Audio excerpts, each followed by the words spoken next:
جديد ذكرى شهدائنا الأبرار وشعبنا المناضل يزداد يقينا وإيمانا في أن هذه الدماء الطاهرة صارت نبراسا ونهجا في الأمة الديمقراطية وأخوة الشعوب، وعنوانا رئيسا في حرب الشعب الثورية وبحقوقه السياسية.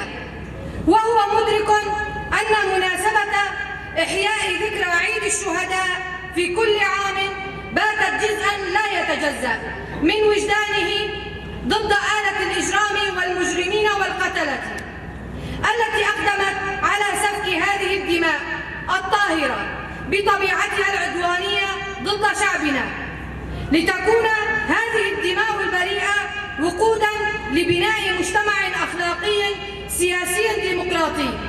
وانطلاقا من دماء الشهداء الزكية، فإننا في مجلس عوائل الشهداء في حلب نجدد العهد على أننا ماضون على نهجهم فيما ضحوا به من أجل عزتنا وكرامتنا حتى يتحقق النصر.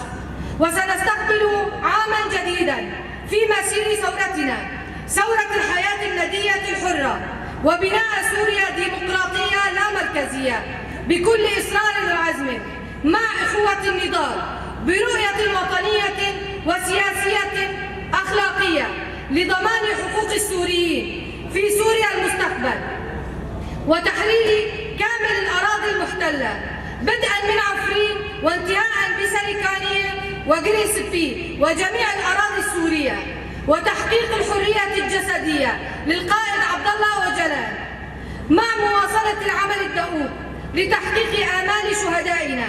وقدموا دماءهم الطاهرة الزكية في ميادين العزة والشرف من مختلف المؤسسات العسكرية والأمنية لشمال وشرق سوريا.